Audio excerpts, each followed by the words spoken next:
Ai volai pola, virna kai Roma wase walu, tikine rosanga bulka walu, eka ninda sakila, sabe ibuke na kake denga meribinaka kina, solomana na kalou, ko ira sakadivi, mevaka na kasa nakiti.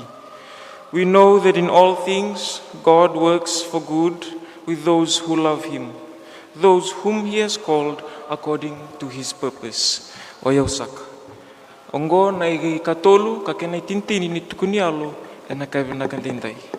Mo bakmadal tiki amanda baleka leka na edangu o Jone wanga mbadan Dakuna au dhabutu mai e na koro o molevu e na yanu ko bonombalavu e na sana kolau ka ubasu e na koro ko matokana e na yanu dhiriawa ko onuilau.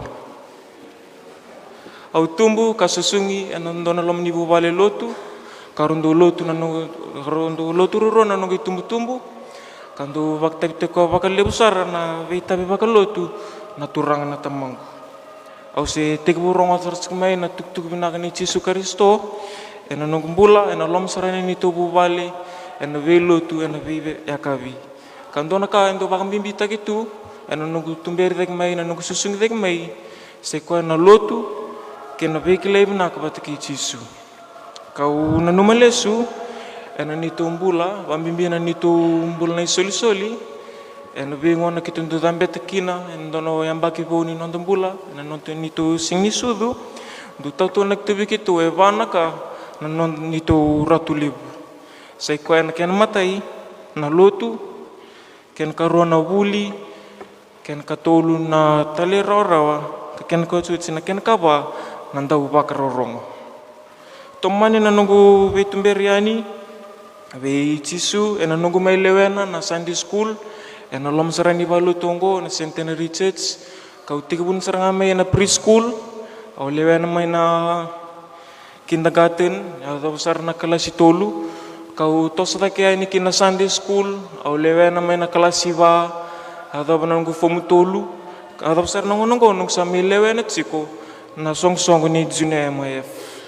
Au bakam binaka e na veitumberi mai vale ke na lomini valutongo vamibivi ke menina Sunday school teachers e na kena sama isule na nungumbula wana ngon turanga o Jesu Kristo me nungu turanga ka nungu bakambula. Au asule na nungumbula e na ka rosanga bulka bani singa e na bula ko epereli na mbaki ronon dolu tin kadhiwa. Ndina nangona se mbaki dhiwa boli tsngakina ia bakam binaka ke na nono vitumberi ke na nono vilutaki na nono mbula na nungu nau o na wofa kandona marama ni alundina e na kena tutaki na lotu ke na kena vitumberi ko e non rambula o na solimbula bu tos binaka ne nungu buli ke na nungu vikile bataki Jesu Kristo ka da nangona me kade vikina nono mbula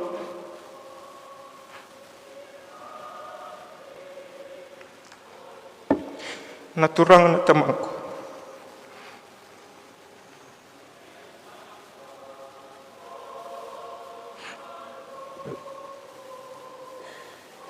Horrida, kau bakila, na nona loloma. Sayang bandu ni biciau, se lebe anda nangona. Bakabuli viteu tunga, anda bingon kita sara. Aundu kene boli tunga, au bakam dibimnaka. Bona kalu libungo ni suleti biona yalu ni vidingomi, mudingomi na nono bikadivi. Kina nono bulan nugoratu, suleti biona yalu bakadingu, ane bingon na kesar.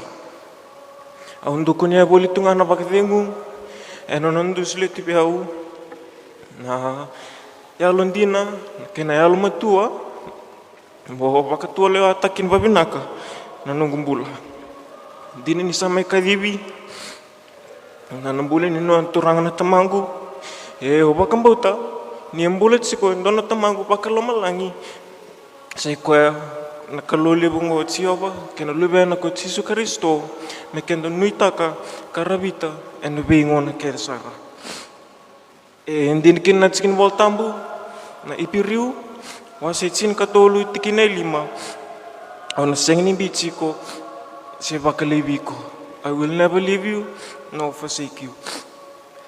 Ve kemni nanongi tokan lomani, kemni ndame bolitsuke na kabina kandindai, kemni semetsuk mina live stream, kemni lakudurum nambula, ni sameka vivendona, numi tumbu, abe pakai alongang hataki kemni, na kabina kandindai, ni embolitsiko, endona tamang delibungo, sequoia, kotsiova, mekenda nuitaka, kenda rabita, and a being on a kedesara.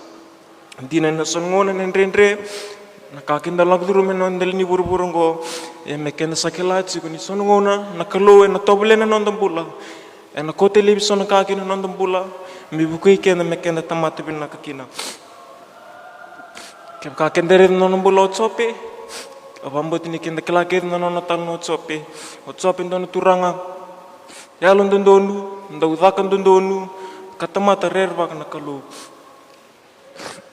Kanda rhythm ni kote lebiken nakalo, na veka tau kenu tuo chope nandel ni burburungo. Kote ket nanona yau, nanona gele, kote nanona bubale, ia kaseng ni kota, nanona bakambauta, kena nanona loma na tsinga nakalo lebungo. Kenagi wilik sombo kenagi rhythm na talnoa, ni nakalongi someles talbi chope, nanona na veka tau kenu tu bakarua takatali. Suleles talbi ko nanona bubale, suleles tal nanona gele, nanona manu. Aken sasarab tungaki nanona viva kurumbuitaki, nanona kalubinango, na tioba. Orang ni bang dinatan na tikinongo kinanongumbula, din ni samay kaulebi na turang na tamangu, iyo sa ritungan nanona viva kalungati takin na kalu kinanongumbula. Wamimbi nanongumbula bakavuli, din ni olak durum sa na mosi, nangalili, nararawa, iyo ritungan nanona viva kalungati takin na kalu kinanongumbula. Nunggu amendambeda na Fiji age certificate examination, o may pastak sarba binaka na kenamaka, o may bakadurum saran doon kurbuli binaka isuba, kasaretungan ko nanona viva kalungati takin na kalu kinanongumbuli. Meutinia ena ceremaya wase rosa nga vulkadiwa tikina chinkan dua ni sakilako yao na nanuma ni longu ena bukumundou sakaya kutsiova na nanuma mundo binaka kasenga ni da kamislevi kemdo na nuni binaka engona may muri. For I alone know the plans I have for you, plans to bring you prosperity and not disaster, plans to bring you about the future you hope for. Sebadaban rag nimbula, and the lag rumen and the liburburongo, ia asay mekende kilat, ni asay tubutu tinikalu kinanondambula. Din sunungon and rendre na kaken the lag ruma, mosi, ia bebakong getikenda na learni babakos ni centenary, ni asay tubutu tinikalu ninondambula, sa nonde itabikina, mekende nuitaka, kapagambauta, nakaluli bongo. Sandin kinatskin voltambu, na bosa bakambalimbale, wase tolu, tikina lima kina ono mo bakara ravi tsiova eno buni alomu kamoka kuni bakara ravi kina nomu yalo matua tikona tal bibuke kemni na leuni baba koso kemni nongo tokan lomani kitunduri ena kabina kandindai ka tukuni yalo taka na binak ni klo kina nitombula sabasar ken lebu.